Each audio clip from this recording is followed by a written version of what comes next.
시청자 여러분 안녕하십니까? 1월 16일 굿모닝 MBN 시작합니다. 먼저 오늘의 주요 뉴스부터 전해드리겠습니다. 어젯밤 경기도 구리 포천 고속도로에서 차량 47대가 연쇄 추돌해 운전자 1명이 숨지고 3명이 크게 다쳤습니다. 자동차들은 스케이트를 탄 것처럼 미끄러져 추돌했는데 경찰과 소방당국은 도로에 녹았던 눈이 얇게 얼어붙는 블랙아이스를 사고 원인으로 보고 있습니다. 주말 동안 강원 영동 지역을 중심으로 최고 60cm가 넘는 폭설이 쏟아져 도로 곳곳이 마비되는 등 피해가 잇따른 가운데 오늘도 이 지역엔 최고 15cm의 눈이 더 내릴 전망입니다. 밤사이 기온이 급격히 떨어져 수도권과 강원 영서 일부 지역에는 한파특보가 발효됐고 강추위는 내일 아침까지 이어질 전망입니다. 네팔에서 승객과 승무원 72명이 탄 여객기가 추락해 탑승객 전원이 사망했다고 현지 매체가 전했습니다. 항공기 탑승객 명단에 한국인 2명이 있어 정부가 탑승 여부와 신원 등을 확인하고 있습니다. 한국과 아랍에미리트 정상회담에서 모하메드 UAE 대통령은 한국의 방산과 에너지 분야 등에 우리 돈으로 37조 원 규모를 투자하기로 했습니다. 국가 간 투자액으로는 UAE 역사상 최대 규모인데 윤석열 대통령은 적극적으로 지원하겠다고 화답했습니다. 국민의힘 전당대회 출마를 고민 중인 나경원 전 의원과 친윤계 사이에 갈등이 고조되고 있습니다. 나 전 의원이 제2의 진박 간별사가 당을 쥐락펴락한다고 말하자 친윤 장제원 의원은 제2의 유승민이 되지 말라며 응수했습니다. 8개월의 해외 도피 끝에 붙잡힌 김성태 전 쌍방울그룹 회장이 내일 귀국할 예정인 가운데 검찰은 김 회장에 대해 곧바로 구속영장을 청구해 쌍방울 의혹 전반을 확인할 방침입니다. 김 전 회장은 한국 취재진과의 전화통화에서 이재명 민주당 대표와 만난 적이 없다며 변호사비 대납 의혹을 부인했습니다.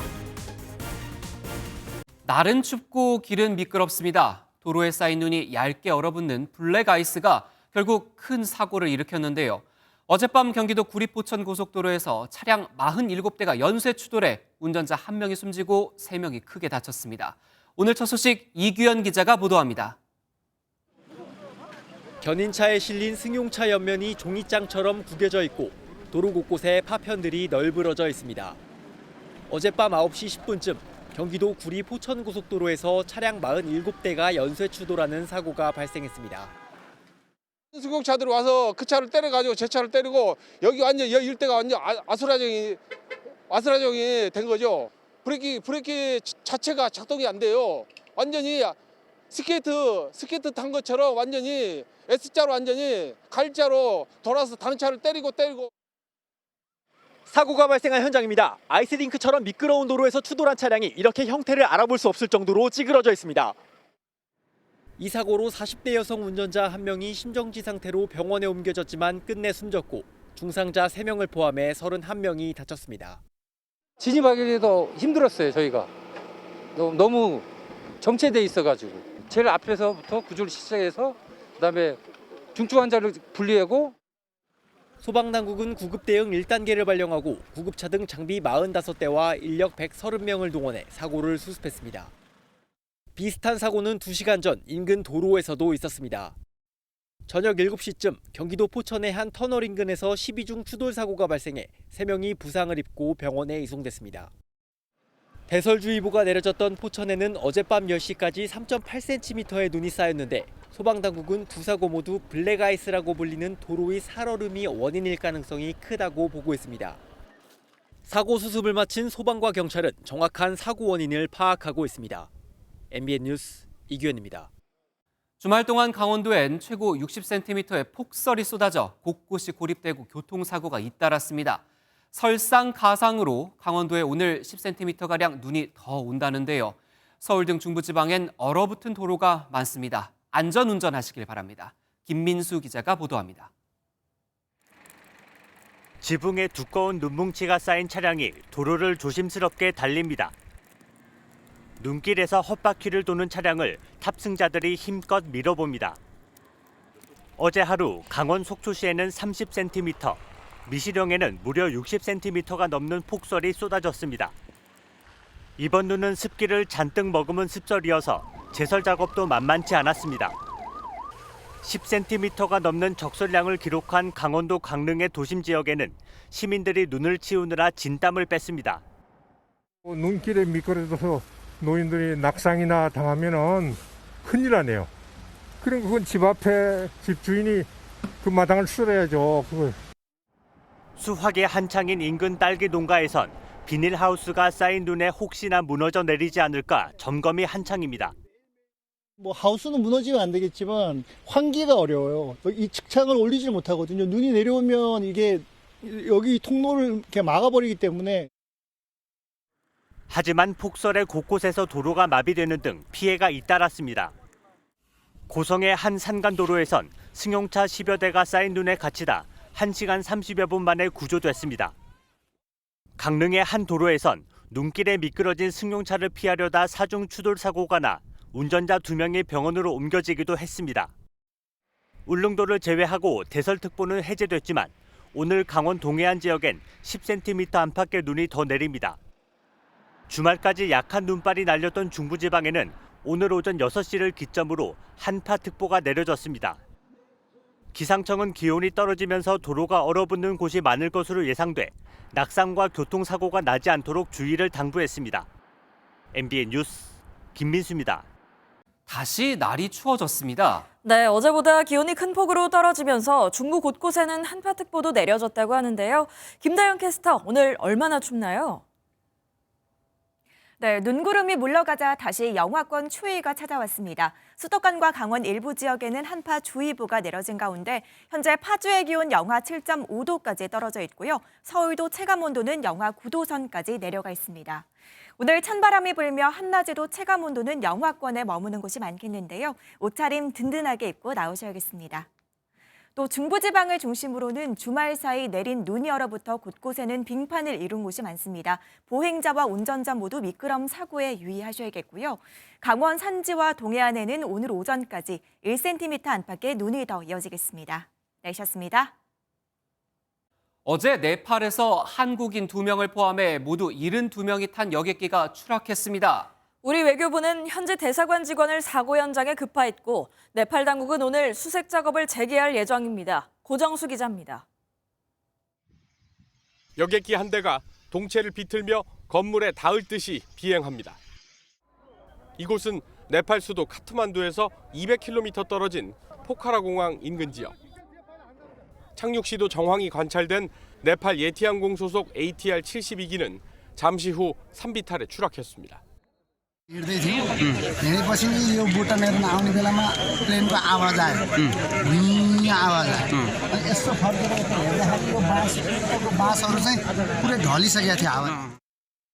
사고 여객기엔 승객 68명과 승무원 4명을 포함해 모두 72명이 타고 있었습니다.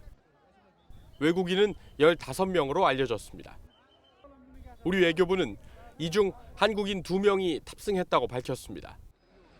이에 영사협력원을 사고 현장에 급파하고 재외국민 보호대책본부를 가동했습니다. 한국인 생존 여부는 확인 중입니다. AP통신 등 외신은 네팔 항공당국을 인용해 현재까지 최소 68명이 숨졌다고 보도했습니다. 네팔 현지 당국은 구조 헬기와 구조대원 수백 명을 투입했고 날이 밝는 대로 수색 작업을 계속할 예정입니다. MBN 뉴스 고정수입니다. 정치권 소식으로 뉴스 이어갑니다. 해외 순방 중인 윤석열 대통령이 아랍에미리트 대통령과 정상회담을 하고 37조 원 투자를 이끌어냈습니다. 국가 간 투자 이익으로는 아랍에미리트 역사상 최대 규모인데 윤 대통령은 양국 군사협력의 상징인 아크 부대도 찾아 장병들을 격려했습니다. 아부다비에서 황재현 기자가 보도합니다. 1시간 30분 동안 진행된 한 UAE 정상회담에서 모하메드 대통령은 300억 달러, 우리 돈 37조 원을 한국에 투자하겠다고 밝혔습니다. UAE가 외국 국가에 투자하는 역대 최대 금액으로 모하메드 대통령은 어떤 상황에서도 약속을 지키는 한국에 대한 신뢰로 투자를 결정했다고 말했습니다. 300억 달러는 지난해 한국의 해외 투자 유치 총액 305억 달러와 맞먹는 규모로 방산, 에너지, 수소 등 분야에 투입됩니다. 이제 양국이 새로운 리더십을 가지고 한국과 UAE 관계를 더욱 확대 발전시켜 나가야 됩니다. وأحد الأسس القوية للشراكة التي تجمعنا وهو مشروع إنتاج الطاقة النووية السلمية في محطات فراكة. 양국은 방위산업과 에너지 분야에서 협력을 강화하고 원자력 발전에 있어 공동으로 제3국에 진출하겠다는 내용 등의 양해각서 30여 건도 체결했습니다. 윤 대통령은 UAE 군을 교육하고 현지 우리나라 국민 보호 임무를 수행하고 있는 아크 부대도 찾아 장병들을 격려했습니다. 우리는 이번 순방에서 바라카 원전 현장 점검을 할 윤 대통령은 한 UAE 비즈니스 포럼을 주재하며 37조 원 투자액에 대한 구체적인 실행 방안을 모색합니다. 아부다비에서 MBN 뉴스 황지연입니다. 국민의힘 전당대회를 2달 남짓 앞둔 상황에서 서로를 제2의 누구라고 칭하는 비난전이 격해지고 있습니다. 출마 선언을 앞둔 나경원 전 의원이 친윤계를 향해 제2의 진박감별사라고 지칭하자 친윤계는 제2의 유승민이라고 맞받았습니다. 김문영 기자입니다. 나경원 전 의원이 SNS에서 자신을 향했던 비판에 정면 반박했습니다. 대통령실에서 먼저 저출산 고령 사회위원회 부원장직을 제안했고 자신은 해외 정책을 소개했을 뿐인데 포퓰리즘이라 공격받았다고 주장했습니다. 또 제2의 진박감별사가 쥐락펴락하는 당이 과연 총선을 이기고 윤석열 정부를 지킬 수 있겠냐며 2016년의 악몽이 떠오른다 말했습니다. 앞서 지난 2016년 당시 새누리당은 친박과 비박 논란에 휩싸여 공천 갈등에 빠지면서 결국 총선에서 패배했습니다. 페이스북 설명 좀 부탁드려보겠습니다. 제가 설명을 일일이 드릴 문제는 아니고 국민들과 당원들께서 판단하실 부분이라고 생각합니다. 연일 나 전 의원의 날을 세워온 장제원 의원은 자신은 제2의 진박감별사가 될 생각이 결코 없으니 나 전 의원도 제2의 유승민이 되지 말라고 발끈했습니다. 친윤계의 당대표 후보인 김기현 의원도 나 전 의원의 주장은 기우에 불과하다고 반박했습니다. 우리 당의 공천은 그야말로 사천이나 학살 공천이라는 용어가 다시는 반복되지 않도록 할 것입니다. 그야말로 기우에 불과하다는 말씀을 드립니다. 친윤 의원 모임인 국민공감에 소속된 박수영 의원은 영화 나 홀로 집에의 주인공과 함께 나 전 의원의 얼굴을 올리고는 희화화되는 모습이 안타깝다며 불출마를 애둘러 압박했습니다. 정진석 비대위원장은 친윤, 반윤을 쓰지 말자며 각 의원은 물론 당원들을 향해 자제를 당부했습니다. MBN 뉴스 김문영입니다. 이재명 더불어민주당 대표가 당 기본사회위원회 위원장을 맡기로 한 걸로 전해졌습니다. 신년 기자회견 때도 언급했던 기본사회 구상을 펼치기 위한 첫걸음이자 설 연휴를 앞두고 민생을 챙기는 모습을 보여주려는 의도로 보이는데요. 국민의힘은 이 대표 본인의 기본부터 정립하라며 범죄 피의자의 구제 호소로밖에 들리지 않는다고 비판했습니다. 보도에 김태림 기자입니다. 이재명 더불어민주당 대표가 설 연휴 밥상머리 민심 잡기에 나섰습니다. 이 대표는 기본사회 구상을 뒷받침할 기본사회위원장을 직접 맡기로 한 것으로 알려졌습니다. 민주당 관계자들은 이 대표가 오랜 기간 말했던 의제고 장기간의 방향성을 제시해야 하는 만큼 직접 하는 게 적절하지 않겠냐는 얘기가 나왔고 공감대가 형성됐다고 말했습니다. 기본 시리즈는 이 대표의 트레이드 마크로 지난 12일 신년 기자회견에서도 언급됐습니다. 국가가 구성원들의 기본적인 삶을 책임지는 기본사회를 준비해야 합니다. 당내에 기본사회위원회를 설치하겠습니다. 이 대표의 행보는 본인의 정치적 약속을 직접 이끌어가고 이를 통해 사법 리스크를 정면 돌파하겠다는 의미로 풀이됩니다. 국민의힘은 어떤 주장도 범죄 피해자의 구제 호소로밖에 들리지 않는다고 비판했습니다. 이 대표가 민주당 기본사회위원장이 되면 최우선으로 본인의 기본부터 정립할 것을 요구합니다. 불체포 특권 포기, 당헌 80조 준수도 이 대표의 기본을 평가할 수 있는 구체적인 의제입니다. 이재명 대표와 함께 위원회를 이끌고 실무를 담당할 부위원장직에는 당내 중진 의원들이 거론되고 있는 것으로 알려졌습니다. MBN 뉴스 김태림입니다. 내일 귀국하는 김성태 전 쌍방울 회장이 변호사비 대납 의혹과 관련해 자신은 이재명 민주당 대표를 모른다고 입장을 밝혔습니다. 배임 등 다른 혐의도 부인한 가운데 불법 대북 송금 혐의는 일부 인정했습니다. 우종환 기자입니다. 8개월 동안 해외 도피 행각을 벌이다 태국에서 붙잡힌 김성태 전 쌍방울 그룹 회장. 김 전 회장은 이재명 더불어민주당 대표를 전혀 알지 못한다고 주장했습니다. 김 전 대표는 KBS와 인터뷰에서 이 대표와 만날 계기도 이유도 없다며 이 대표 때문에 인생이 초토화됐다고 말했습니다. 쌍방울이 이 대표의 변호사비를 대납했다는 의혹을 전면 부정한 건데 이 대표 역시 김 전 대표를 모른다고 밝힌 바 있습니다. 도대체 저는 김성태라는 분 얼굴도 본 일이 없거든요. 근데 그분이 왜 제 변호사비를 내며? 내가 2년이라면 이거 내이 사입은 거. 귀국을 결심한 건 동생과 여동생 남편 등 가족들이 잇따라 구속되는 등 검찰의 압박 때문이었다고 밝혔습니다. 김 전 대표는 벌 받을 게 있으면 받겠다면서도 회사 돈을 횡령하거나 배임을 한 적은 없다며 혐의를 부인했습니다. 다만 불법 대북 송금 혐의에 대해서는 일부 인정했습니다. 김 전 대표는 당시에는 중국 단둥이나 선양의 한국 기업들이 사업으로 많이 나가 있었고 문재인 정권 때 남북 관계가 좋았었다고 주장했습니다. 이어 회사 돈이 아닌 개인 돈을 줬다며 외환관리법 위반 혐의에 대해서는 처벌받겠다고 말했습니다. 김 전 회장은 내일 새벽 비행기를 타고 한국으로 돌아올 예정인데 김 전 회장과 경제공동체로 알려진 배상윤 KH그룹 회장도 귀국 의사를 밝혔습니다. 반면 쌍방울 금고지기로 알려진 김 전 재경총괄 본부장은 당초 귀국 의사를 밝혔다가 번복하고 송환 거부 재판을 받기로 해 수사의 변수가 될 전망입니다. MBN 뉴스 우종환입니다.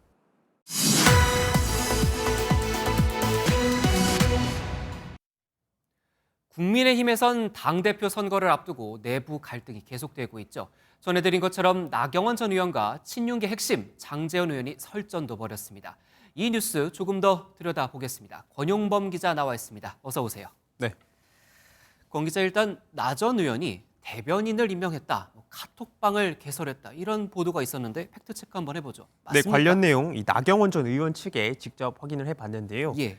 대변인 임명 보도는 사실이 아니었습니다. 그렇군요. 이 대변인에 임명된 것으로 알려진 김민수 국민의힘 혁신위원은 MBN과의 통화에서 처음 듣는 이야기라면서 대변인에 임명된 적이 없다고 밝혔습니다. 자발적으로 나 전 의원을 돕고 있는 것뿐이지 선거 캠프 구성 등은 전혀 논의된 바가 없다고 말했는데요. 다만 카톡방 개설은 사실입니다. 예. 많은 기자들이 해당 카톡방에 현재 들어가 있는데 카톡방을 개설한 김 혁신위원이 여기서 나 전 의원 측의 공식 입장을 전하고 있는데요. 현재까지는 나 전 의원의 페이스북과 개설된 카톡방이 공식적인 소통 창구이기 때문에 사실상 대변인 업무를 수행하고 있다고 볼 수 있을 것 같습니다. 예, 그런데 안철수 의원이 나 전 의원을 옹호하고 나섰다면서요. 앞서 김장연대가 있는 상황인데 안나연대 가능성 있겠습니까? 네, 안철수 의원이 어제 SNS에 글을 올렸는데 친윤계를 비판을 하면서 나 전 의원을 옹호하는 이런 내용이었습니다. 예. 한번 보실까요? 전당대회 룰은 이미 공정성을 잃었다며 특정인을 향한 위험한 백태클이 난무하고 있다, 이렇게 적었는데요. 조수진 의원의 양천구 행사에서도 친윤계를 겨냥했습니다. 직접 들어보시죠. 저는 그런 식의 어떤 진박 감별사라든지 이런 것과 비슷한 행태가 이번 선거에 다시 또 재현되는 것은 우리가 망하는 길이다. 저는 그렇게 말씀드립니다. 네, 또 다른 당권 주자인 윤상현 의원도 윤핵관 내 일부 호소인께서는 깊이 자중해야 한다며 비판 내열에 합류했는데요. 일각에서 안철수, 나경원, 윤상현 3명이 함께하는 반김기현 연대가 형성되는 것 아니냐는 분석도 나오고 있습니다. 예, 어제 김기현 의원이 오세훈 서울시장을 만났다, 이런 보도가 들어와 있어요. 어떤 이야기들이 오갔을까요? 네, 김기현 의원 친윤계 전폭적인 지지를 좀 받고 있죠. 예. 이 수도권에 집중을 한 모습을 보였는데요. 조수진 의원의 서울 양천구 행사에 참석을 한 뒤 오세훈 서울시장과 서울 중구의 전통 술집에서 막걸리 회동을 했습니다. 당시 분위기 직접 보실까요? 이 식당이 잔치집이어서 이름 그대로 우리 전당대회도 잔치집이 되고 우리 국민들도 잔치집처럼 이렇게 행복한 나라, 그리고 서울시 만들 수 있도록 제가 힘을 잘 보태겠습니다. 계속해서 이렇게 카메라 앞에서 하시려고? 아니, 됐어요. 우리 얘기 좀 할게. 여러 가지 국정 현안에 대해서 가지고 있는 의견을 많이 나눴고요. 윤석열 정부의 성공을 잘 견내 나갈 수 있도록 하겠다. 국민 여러분들께 걱정을 끼치는 전당대회가 되면 안 되겠다 하는 취지의 말씀을 드렸고요. 전당대회가 끝나고 나서 누가 되시더라도 친윤이니 반윤이니 이런 용어가 사라지고. 네, 다만 오 시장은 공개적으로 김 의원에 대한 지지를 선언하진 않았는데요. 저희가 취재를 해보니까 오늘 나경원 전 의원과 내일은 안철수 의원과 만날 예정이라고 합니다. 그렇군요. 네, 유력한 당권 주자들이 모두 오 시장을 만나고 있는 셈인데요. 수도권이 이번 전당대회에서 주요 전장으로 떠오르는 만큼 오 시장의 영향력을 빌리려고 한다는 분석입니다. 네, 야권 소식도 한번 짚어볼까요? 일부 야당 의원들이 김성태 전 쌍방울 회장의 체포가 기획 체포다 이런 주장을 하고 있는 것 같은데 어떤 내용입니까? 네, 친명계 의원들의 주장입니다. 지난 10일이었죠. 이재명 더불어민주당 대표가 성남FC 후원금 사건으로 검찰 소환 조사를 받았는데요. 예. 같은 날 김성태 전 쌍방울 회장이 태국 경찰에 체포됐다는 소식이 전해졌기 때문입니다. 쌍방울은 이 대표가 경기도지사로 재임하던 시절 대북 사업 의혹에 휩싸여서 검찰 수사를 받는 상황이죠. 검찰은 지난해부터 태국 정부와 사법 공조에 공을 들인 결과라며 반박을 했습니다. 한편 이 대표를 둘러싼 대장동 의혹을 수사 중인 서울중앙지검은 이르면 오늘 이 대표에게 소환 날짜를 통보를 해서 추가 소환 작업에 착수할 것으로 보입니다. 네, 뉴스 돋보기 여기까지 듣겠습니다. 권용범 기자였습니다. 코로나19 유행이 잦아드는 가운데 정부가 내일 실내 마스크 착용 의무를 조정하는 회의를 엽니다.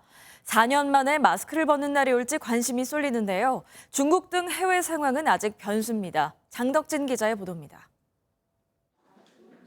어제 0시 기준 코로나19 신규 확진자는 32,570명입니다. 일주일 전보다 14,000여 명 줄어들었습니다.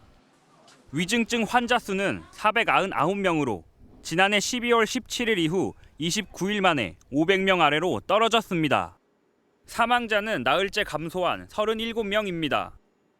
코로나19 관련 주요 지표가 호전되는 상황에서 정부는 내일 전문가 자문기구인 국가감염병 위기대응 자문위원회 회의를 개최해야 합니다.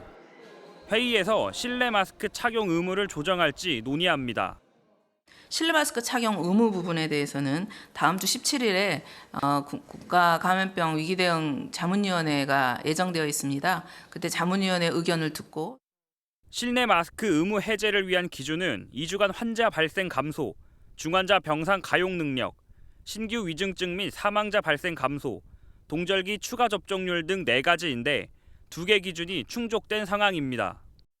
빠르면 설 연휴 전에 마스크 착용에 대한 지침이 결정될 수도 있습니다. 하지만 치솟고 있는 중국 등 해외 코로나19 확산세는 변수입니다. 중국 정부는 지난 12일 기준으로 최근 한 달 사이 병원에서 발생한 코로나19 관련 사망자 수가 5만 9천여 명이라고 밝혔습니다. 중국발 국내 입국자의 코로나19 양성률이 10% 안팎인 점을 고려하면 해외 상황에 따라 실내 마스크 착용 해제가 더 늦어질 수도 있습니다. MBN 뉴스 장덕진입니다. 어제 부산의 한 공사장에서 1톤이 넘는 벽돌 더미가 15층 높이 아래로 떨어지는 사고가 있었습니다. 벽돌에 맞은 20대 현장 근로자가 숨졌고 행인 2명은 벽돌 파편에 맞아 다쳤는데요. 이거 안전수칙 똑바로 지켰는지 노동청이 제대로 확인해야 합니다. 안진우 기자입니다. 길바닥에 깨진 벽돌 잔해들이 어지럽게 널려 있습니다. 부산의 한 숙박시설 신축 공사장에서 사고가 난 건 어제 오전 8시 35분쯤. 타워 크레인으로 1.3톤이 넘는 벽돌 더미를 옮기다 15층 높이에서 떨어진 겁니다. 이 사고로 지상에 있던 20대 근로자 1명이 벽돌에 맞아 숨졌습니다. 또 인근을 지나던 남성 2명도 다쳐 병원으로 옮겨졌습니다. 저 중간쯤 올라갔나? 뻥 터져가지고 그 밑에 인부들 다쳤어. 경찰은 벽돌 더미를 싣고 있던 목재 받침대가 부서지며 사고가 난 것으로 보고 있습니다. 크레인에서 줄을 밑으로 내려서 끌어올리다가 중간에 기울어지면서 파레트가 파손됩니다. 크레인 작업 시에 매뉴얼이 있습니다. 자료 받아가지고. 경찰은 공사 관계자 등을 상대로 안전수칙 준수 여부 등을 수사하고 있습니다. 뒤집힌 낚싯배 위에 선원들이 위태롭게 서 있습니다. 해경의 고무보트로 하나둘 옮겨 탑니다. 어제 오전 11시 5분쯤 전남 여수시 남면 거모도 남쪽 500m 해상에서 1톤급 낚시 여선이 전복됐습니다. 다행히 선원 6명은 모두 구조됐습니다. MBN 뉴스 안진우입니다.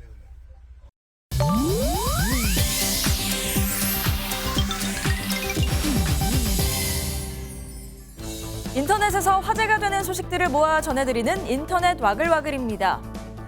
미국의 팝스타 마이클 볼튼이 지난 주말 열렸던 내한 공연에서 2시간이나 지나 등장하며 논란이 된 가운데 제작사가 사과문을 내놨습니다. 제작사는 공식 홈페이지를 통해 리허설 과정에서 변경된 점 등 운영 미숙으로 볼튼의 공연이 지연됐다며 사과했는데요. 앞서 지난 토요일 6시에 열린 볼튼의 내한 공연에선 게스트로 초대된 가수들의 오프닝 무대만 100분 가까이 이어졌고 정작 볼튼의 무대는 오후 8시가량이 돼서야 시작됐다고 합니다. 볼튼은 약 1시간 동안 공연했고 앙코르 요청이 이어졌지만 그대로 퇴장해 팬들의 아쉬움을 샀는데요. 다음 날이었던 어제에도 공연이 시작된 지 약 1시간 후에야 무대에 올랐다죠. 이후 SNS와 공연 예매 사이트에는 아쉬움을 표하며 환불을 요구하는 글이 쇄도하고 있습니다. 중국이 토끼의 해 개묘년을 맞아 발행한 토끼 우표가 큰 인기를 끌고 있습니다. 푸른 몸에 빨간 눈을 한 토끼 우표 도안이 사전 공개되자 처음엔 옥토끼를 기대한 누리꾼들에게 해괴한 토끼, 병든 토끼라며 혹평을 받았다는데요. 병든 토끼라는 별칭이 오히려 대중들에게 화제가 된 후 새로운 스타일의 토끼다, 희귀해서 소장하고 싶다는 반응도 등장하며 여론이 반전됐다고요. 발매 첫날인 지난 5일 하루 만에 품절되더니 현재 온라인에서는 3배나 오른 가격에 거래되고 있을 정도라고 합니다. 중국은 매년 신년맞이 특별 우표를 발행하고 있는데요. 이번 우표 도안은 세계적으로 유명한 중국 화가이자 올해 99세인 황용위가 그려서 더욱 큰 관심을 받고 있다네요. 영하 10도만 돼도 강추위라고 하는데 영하 73도라면 대체 어떤 느낌일까요? 세계에서 가장 추운 지역으로 알려진 시베리아 지역이 관측 사상 가장 낮은 기온인 영하 73도를 기록했습니다. 지난주부터 시베리아 지역에 영하 60도 안팎의 상상도 하기 어려운 추위가 불어닥쳤는데요. 시베리아 기상환경관측소도 이례적이라며 주의를 당부했다고 합니다. 하지만 이미 낮은 기온과 강추위에 적응한 이 지역 주민들은 대부분 익숙해서 문제될 게 없다, 잘 견디기만 하면 된다며 의연한 반응을 보였다고 하는데요. 이 한파가 이번 주엔 우리나라에도 영향을 미칠 걸로 보인다니 대비가 필요할 것 같습니다. 인터넷 와글와글이었습니다. 집 한 채를 가진 부모가 집 2채를 가진 자녀와 한 집에 살았습니다. 서류상 세대 분리는 하고 말이죠. 그럼 이 부모는 1주택자일까요? 3주택자일까요? 법원은 3주택자로 보고 세금 폭탄을 부과했습니다. 왜 그런지 선한빛 기자가 전합니다. 2012년 서울 서초구에 아파트 한 채를 구입했던 A씨. 2년 뒤 A씨는 같은 동네에 다른 주택을 임차해 아들과 함께 살기 시작했습니다. 2015년에 본인 명의 오피스텔을 소유한 아들은 2018년에 오피스텔 한 채를 더 구입했습니다. 양도소득세를 둘러싼 논란은 2019년 A씨가 기존에 갖고 있던 서초구 아파트를 팔면서 시작됩니다. A씨는 아들과 같은 집에 살았어도 엄연히 세대 분리를 한 만큼 자신을 1세대 1주택자로 여기면서 양도소득세 1억 9천만 원을 냈습니다. 하지만 국세청의 판단은 달랐습니다. 서울지방국세청은 A씨는 1세대 3주택자라며 8억 원을 납부하라고 했습니다. 아들과 같은 집에 살았기 때문에 아들이 보유한 오피스텔 2채도 A씨 세대가 소유한 걸로 본 겁니다. A씨가 이에 불복하며 소송전으로 이어졌는데 재판부는 국세청 손을 들어줬습니다. 법원은 A씨는 아파트를 양도할 당시 아들과 생계를 같이 하며 한 개 세대를 구성하고 있었다고 설명했습니다. A씨가 주거 공간이 독립적이었다고 주장한 것에 대해서도 법원은 출입구, 거실, 주방 등을 공유할 수밖에 없는 구조라며 받아들이지 않았습니다. MBN 뉴스 선한빛입니다. 요새 전기차가 인기를 끌고는 있지만 불이 나는 사고가 잇따라 나면서 이게 안전한 건지 불안해하는 분들도 계시죠. 때문에 자동차 회사들이 전기차 안전성을 입증하는 데 사활을 걸고 있습니다.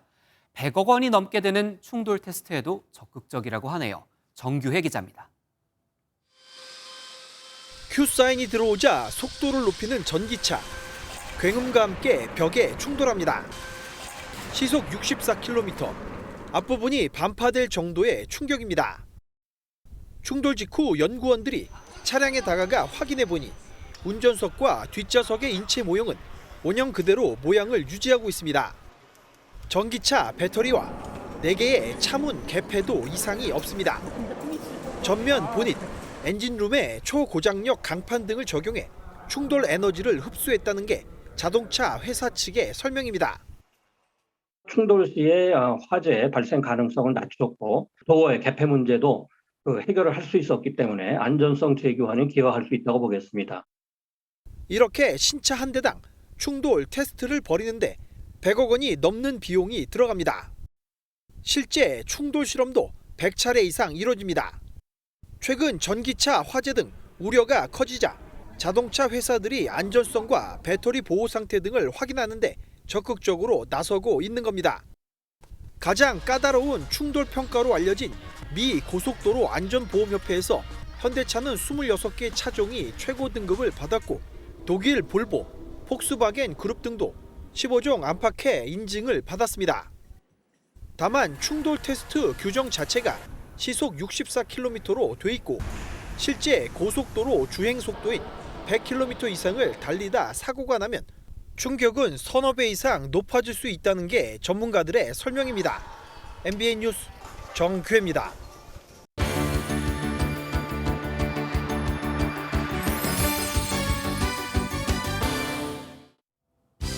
굿모닝 월드입니다. 미국 워싱턴주의 멋진 산으로 둘러싸인 마을 코코널리에서 독특한 경주가 펼쳐졌습니다. 이 경주엔 특이한 규칙이 있는데요. 어떤 규칙들을 지켜야 할까요? 지붕까지 있는 각양각색의 썰매를 2명이 힘을 합쳐 미는데요. 경주를 즐기는 사람들은 정말 신난 모습입니다. 그런데 자세히 보면 썰매에 공통적인 특징이 있습니다. 바로 화장실이란 건데요. 이 독특한 경주의 규칙이기도 합니다. 간이 화장실을 만들어 그 밑에 스키를 부착하고 변기는 자유롭게 만들어 헬멧을 쓴 사람이 타야 합니다. 또 두루마리 휴지도 내부에 있어야 하는데요. 이 지역 사람들이 화합할 수 있게 만드는 이 대회는 올해 42년째라네요. 케냐의 한 마을에선 연필 만들기가 한창입니다. 연필을 위해 매년 800만 그루의 나무가 베어지는 현실을 고민하던 한 회사가 이걸 재활용하기로 했는데요. 어제의 뉴스가 내일의 연필이 된 셈이네요. 신문에 연필심을 넣습니다. 겉보기에 보통의 방법은 아닌 것 같은데요. 케냐 연필 회사가 오래된 신문을 재활용해 연필을 만드는 겁니다. 산림벌채의 42%가 연필에 쓰이고 나아가 850억 톤의 폐지와 그중 320억 톤이 소각된다는데요. 그래서 이 회사는 킬로그램당 $1 남짓의 신문을 쓰기로 한 겁니다. 신문의 흑연 조각을 압축해 말리는 과정으로 탄생하는 재활용 연필. 이 기술로 높은 생산량을 유지하고 환경까지 보호하고 있다네요. 중앙아시아 키르기스스탄의 호숫가에 눈이 쌓이고 호수는 꽁꽁 얼었습니다. 겨울이니까 당연한 일 아닌가 싶으실 텐데요. 그렇지가 않다네요. 이 호수의 이름은 따뜻한 호수입니다. 물의 깊이와 따뜻한 온도 탓에 얼지 않아 붙여진 이름인데요. 세계에서 7번째로 깊고 부피로는 10번째, 그리고 물맛이 짠 호수로는 세계 2번째기도 합니다. 지난 주말 영하 30도가 넘는 추위에 이 따뜻한 호수는 이름을 잃어버렸는데요. 측정해보니 얼음은 호숫가 중앙부터 150m까지 생겼고 얼음 두께는 1.5m에 달했습니다. 이곳 현지인들도 이 따뜻한 호수가 얼어붙은 걸 본 적이 없다네요. 굿모닝 월드였습니다. 이란 중북부 지역에 집중된 폭설과 강추위로 학교가 문을 닫고 공공기관은 제한적으로 운영됐습니다. 이란 국영통신은 수도 테헤란 초중고등학교에 휴교령이 내려졌고 모든 관공서는 정규 인력의 절반만 근무했다고 보도했습니다.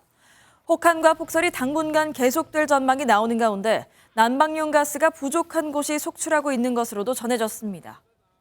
미군이 지금으로부터 72년 전, 그러니까 한국전쟁 도중인 1951년 당시 평양 폭격 사진을 공개했습니다. 정전협정 70주년을 맞아서 공개한 걸로 최근 도발 수위를 높이는 북한을 겨냥해 강력한 경고를 보내는 거라는 분석이 나오는데요. 내일 열리는 북한 최고인민회의에서 김정은 위원장이 무슨 말을 할지에도 관심이 쏠립니다. 보도에 장명훈 기자입니다. 북한 신의주 지역을 가리키는 미군 장교와 포탄을 정비하는 대원. 평양 상공에서 폭격을 막 시작한 미 폭격기 B-29의 모습까지. 주한 유엔군 사령부가 미군에게 제공받아 공개한 1951년 한국전쟁 당시 사진입니다. 유엔사는 일사후퇴로 열세였던 전황이 점차 바뀌고 폭격기 등 300대를 동원해 평양 등지를 공격했다는 설명도 덧붙였습니다. 미국이 72년 전 평양 폭격 장면을 공개한 건 최근 핵미사일 위협 수위를 높이고 있는 북한에 대한 강력한 경고라는 분석이 나옵니다. 이런 가운데 북한은 내일 우리나라 정기국회 격인 최고인민회의를 개최할 예정입니다. 김정은 북한 국무위원장이 참석해 연설한다면 핵무력 강화를 포함해 한층 수위가 높은 대남 대외 메시지를 내놓을 가능성도 있습니다. 국가 예산과 주요 인사, 경제정책에 대한 당의 결정을 추진하면서 특히 핵무력의 강대강 전략을 지지하는 계리문 채택 가능성도. 권영세 통일부 장관은 올 한 해도 도발이 지속될 것으로 보인다고 우려하면서도 대화 재개를 위해 노력하겠다고 밝혔습니다. MBN 뉴스 장명훈입니다.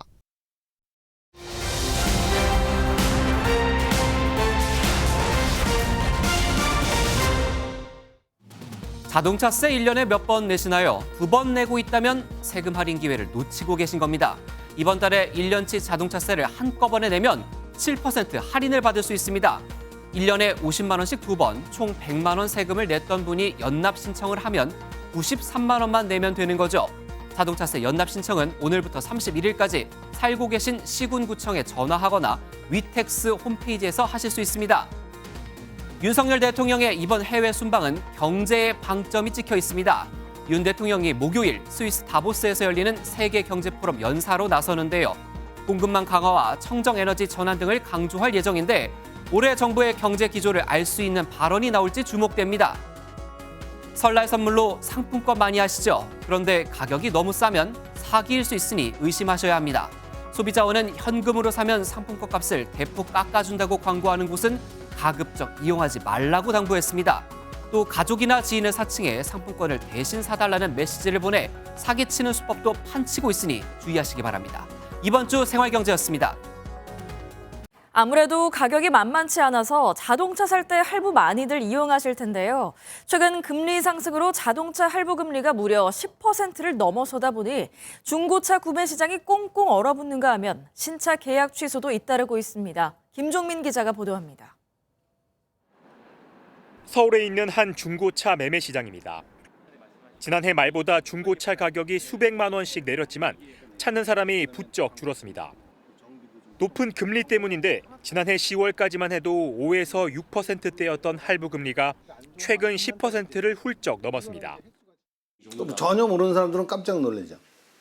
그러니까 나를 바꿀까라고 마음 먹고 있는 사람도 좀 더 탄다라고 하는 사람들이 많아요. 그러니까 그만큼 수요가 있는 거죠. 고금리는 중고차 판매상들의 부담도 높이고 있습니다. 판매상들이 중고차를 사올 때 적용받던 금리도 덩달아 올랐기 때문입니다. 찾는 사람은 줄었는데 이자 부담까지 더해지면서 아예 손해를 보고 판매하는 경우도 허다합니다. 네, 중고차 같은 경우에도 승용차 기준으로 취득세가 7% 납부를 해야 되거든요. 네, 그런 부분을 한시적으로 좀 낮춰주는 방안이 필요하지 않나. 금리 인상은 신차 시장에도 영향을 주고 있습니다. 자동차 할부 금리는 계약 시점이 아닌 차량 출고 시기를 기준으로 적용되는 탓에 부담을 느낀 사람들이 잇따라 계약을 해지하고 있습니다. 이러다 보니 대리점에 따라 출고 기간이 최대 1년까지 줄어든 차량도 있고 인기 차종도 2달씩 앞당겨지고 있습니다. 구입을 하려고 계약했던 고객들이 좀 해약이 돼서 이제 땡겨진 것도 있고, 금리도 이제 출고 기준이니까 앞으로 그 경제 상황, 금리가 어떻게 또 변동이 되는지 그걸 지켜봐야 되는데. 특히 차량은 봄이 되면 거래가 가장 활발해지는 시기지만 고금리 기조가 계속되면서 자동차 시장의 불황도 계속 이어질 전망입니다. MBN 뉴스 김종민입니다. 지난해 한국이 중국을 제치고 1인당 명품 소비를 가장 많이 한 국가였다고 합니다. 고금리 고물가의 아우성이지만 명품만은 예외인 것 같은데요. 주말에 백화점 명품 매장은 당일 입장도 장담할 수 없을 정도로 대기 고객이 길었습니다. 장가희 기자가 직접 둘러봤습니다. 서울 명동의 한 백화점입니다. 정작 명품 매장 앞엔 사람이 없지만 수십 명씩 예약 대기하고 있습니다. 지금 앞에 29팀이어가지고요. 한 3-4시간 정도는 적어도 생각해 주셔야 됩니다. 프랑스 명품 가방 매장은 오후 2시도 안 된 시각이지만 당일 입장조차 장담할 수 없습니다. 아니, 앞에 30명이에요. 시간으로는 저희가 말씀드릴 수가 없어요. 새해가 되자 일부 명품 업체들이 기다렸다는 듯 줄줄이 가격을 인상했습니다. 지난해 일부 브랜드의 경우 4차례나 가격을 올린 곳도 있습니다. 하지만 그 사이 국내 소비자들의 명품 소비는 24%나 증가했습니다. 1인당 평균 40만 원, 미국이나 중국을 제치고 세계에서 가장 많습니다. 구매력이 늘어난 데다 사회적 지위를 과시하려는 욕구도 한몫했다는 분석입니다. They are very particular about what they wear, how they look, their hair, their products. 한 이탈리아 명품 업체는 중국 봉쇄로 지난해 글로벌 판매가 7% 감소했지만 한국에서 손실분을 크게 만회했다고 밝혔을 정도입니다. 소득이 있으니까 소비를 하는 거고, 그 한 사람이 사면은 SNS에서 그걸 과시하면은 그 따라서 추종 소비를 하는 경향이 좀 가장 높다고도 하거든요. 명품 브랜드들의 배짱 영업에도 한국 소비자들의 이른바 득템 심리를 잠재우지 못하고 있습니다. MBN 뉴스 장가입니다. 최근 여배우들의 잇따른 연기 변신이 스크린과 안방극장을 뜨겁게 달구고 있습니다. 우연을 가장한 치밀한 복수극을 연기하는 멜로퀸에 국민 배우가 도전한 공상과학 영화까지 정설민 기자가 소개합니다. 용서는 없어. 그래서 그 어떤 영광도 없겠지만. 멜로퀸 송혜교가 복수극으로 돌아왔습니다. 곤약밥만 먹고 만든 앙상한 몸, 화장기 없는 얼굴로 학교 폭력 피해자를 그려냈습니다. 멜로드라마를 많이 했어서 이번에 더글로리아에서 보여지는 그런 모습들이 낯설게 느껴지실 수도 있는데 너무 어렵지만 정말 즐겁게 연기했습니다. 공개 열흘 만에 시청 시간이 1억 시간을 돌파하며 넷플릭스 비영어 TV 부문 세계 정상에 올랐습니다. 태국에서는 유명인의 학교 폭력을 고발하는 움직임까지 생겨났습니다. 여성 액션 영화도 쏟아집니다. 전설의 용병 김현주가 AI 로봇으로 재탄생해 강렬한 액션을 선보입니다. 제 말 잘 들으세요. 자유롭게 살아요. 지난해 영화 후반 작업 중 세상을 떠난 고 강수연의 첫 SF 연기가 유작으로 남았습니다. 현장에서는 그냥 동료였던 것 같아요. 뭐 선배님, 어른 이런 거 아니고 그냥 동료였고 누구보다 진지하셨고 또 현장에서 열정적이셨고. 지난해 딸을 출산한 이한이와 갑상선암을 이겨낸 박소담은 일제 강점기를 배경으로 한 스파이 액션으로 돌아옵니다. 극한의 감정이 들어있는 액션 장면이었어요. 그래서 체급 차이와 성별의 차이가 있지만 정말 몸으로 실랭이를 해. 여배우들의 연기 변신이 전 세계를 매혹시키고 있습니다.